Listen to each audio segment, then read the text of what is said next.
All right, let's just jump right in. When we talk about India's independence struggle, the main narrative usually zeroes in on a few very specific central regions. But in this explainer, we're flipping the script. We are diving into the absolutely incredible and honestly way too often overlooked stories of Assam's freedom fighters. So, think about it for a second. How much do you really know about the unsung heroes of India's northeast?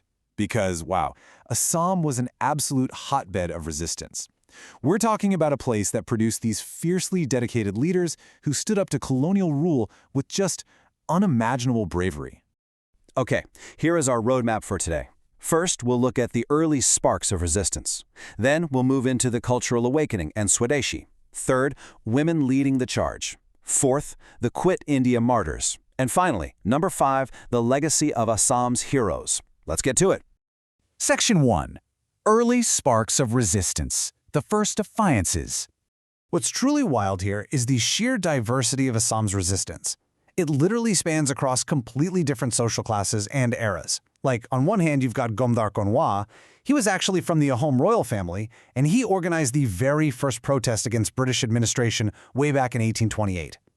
And then, fast forward nearly a century later, you have someone like Mungi Orang, a grassroots tea garden worker, picking up that exact same mantle. It just goes to show how this desire for freedom permeated literally every single level of society.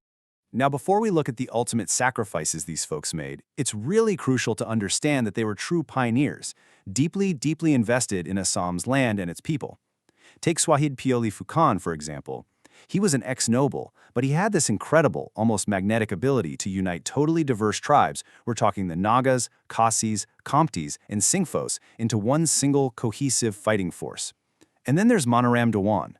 Talk about an enterprising guy. He actually started his career as a clerk for the British, but then totally pivoted and became the very first Assamese person to establish a private tea garden. The timeline here is just fascinating. Pukan actually became one of the very first Indian martyrs. He led this massive tribal uprising and was sadly executed in Assam on September 24, 1830. I mean, think about that. That is decades before the famous 1857 mutiny. And speaking of which, Manoram Dewan fought the East India Company during that exact 1857 Sepoy mutiny. Unfortunately, the rebellion was unsuccessful and he was eventually captured and executed in 1858. All right, moving on to Section 2, Cultural Awakening and Swadeshi, the pen and the sword. So it wasn't just about physical uprisings. Linguistic and cultural identity quickly became a massive tool for resistance. Back in 1837, colonial policies shifted, and they actually imposed Bengali in Assam. Well, as you can imagine, that didn't sit well. It ended up fueling this wave of economic nationalism through the Swadeshi movement by 1904. And then by the time we hit 1915, with groups like the Assam Women's Association popping up, the resistance had become highly organized. There are two figures absolutely central to this cultural defense. First up is Anandram Dekiel Pukan. People often call him the Rajaram Mohan Roy of Assam. He was a true visionary, coming from a whole family of reformers, and he fiercely advocated for vernacular education, teaching in the mother tongue. And next to him, we have Ambik Geri Raichaduri, famously known as Assam Kasari.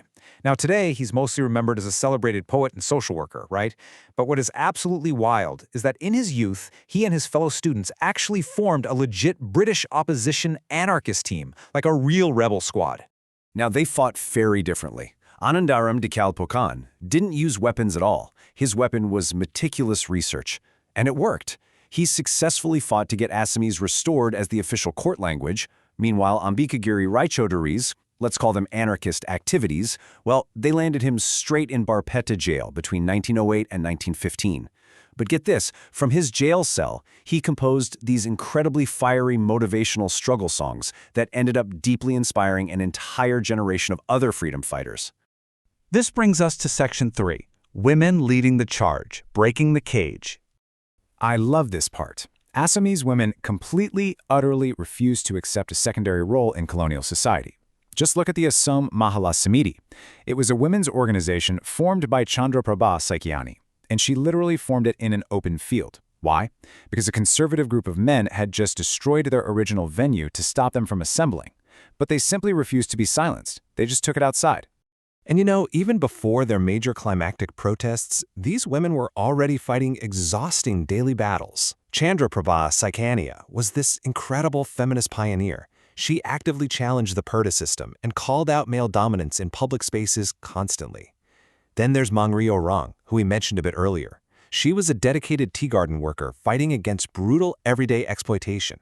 And Daraki Dasi Barua, she was a deeply committed activist who endured immense physical hardship, including a really difficult pregnancy, all for the cause she believed in.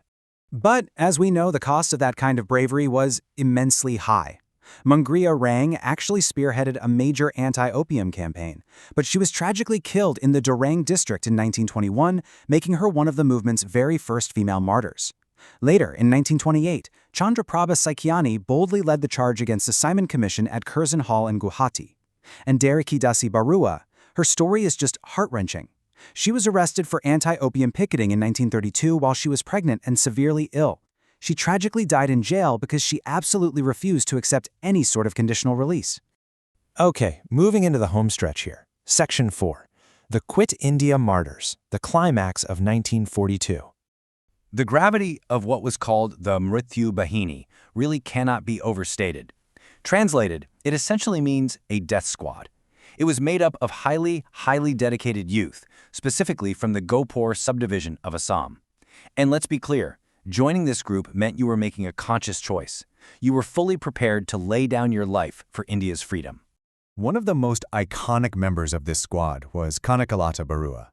It's heartbreaking, honestly, but so vital to understand her background.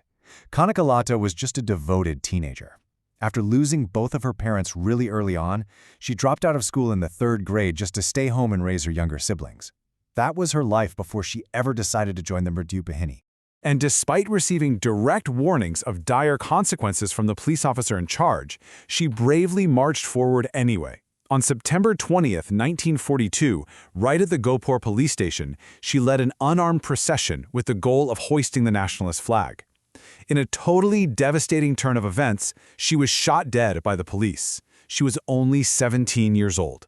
And what's incredible is that the moment the flag slipped from her hands, it was immediately picked up by another volunteer, Mukunda Kakoti, who was then also tragically shot and killed. Another incredibly tragic figure from that bloody year of 1942 is Kushal Kanwar. Now, unlike the death squads, he was a man completely devoted to the pledge of nonviolence. Ever since his school days, he was deeply motivated by Mahatma Gandhi's strategy. He became a true satyagrahi, known by everyone as a man of profound honesty and just a genuinely kind nature. But things took a dark turn on October 10, 1942. Over at Saropathar, a military train was derailed when some activists removed the railway lines. Now, even though Kushal Kanwar was a strict pacifist and had absolutely no direct involvement in the sabotage, the British needed someone to blame, and they unjustly accused him. He was ultimately sentenced to death and hanged, sacrificing his life as a completely innocent follower of Gandhi. Which brings us to our final section, Section 5, Legacy of Assam's Heroes, Securing the Future. Ultimately, securing Assam's place in modern India took the effort of these highly educated stalwarts who were deeply rooted in Assamese culture. You have Gopinath Bordoloi, who is fondly known as Lokpriya. He literally gave up a very successful law practice just to join the movement. And alongside him, this Fakhruddin Ali Ahmed. As the son of Assam's very first medical graduate, he came from privilege, but he also gave up a totally comfortable life to fight and suffer for his state. Let's look at their major turning points, because they're huge. Fakhruddin Ali Ahmed was arrested during the Quit India movement on August 9, 1942, and he was detained for 3 long years as a prisoner in Jorhat jail. Meanwhile, Gopinath Bordoloi faced a totally different kind of political battle. He played a massive role during the actual transition of power. In 1947, he successfully fought against the cabinet mission's grouping plan. I mean, think about this. Bordoloi's monumental achievement literally prevented Assam from being absorbed into East Pakistan. He directly ensured the sovereignty and the current geography of the entire region. It's wild to think how different the map would look without him. So that leaves us with a pretty big question to ponder. How many other regional histories have been completely overshadowed by the mainstream national narratives? And what local heroes are just waiting to be discovered in your own backyard? I really hope this explainer inspires you to dig a little deeper into these localized struggles, because honestly, they're the puzzle pieces that collectively built a nation. Understanding these unsung heroes, that is the real key to truly understanding our history. Thanks for joining me on this one.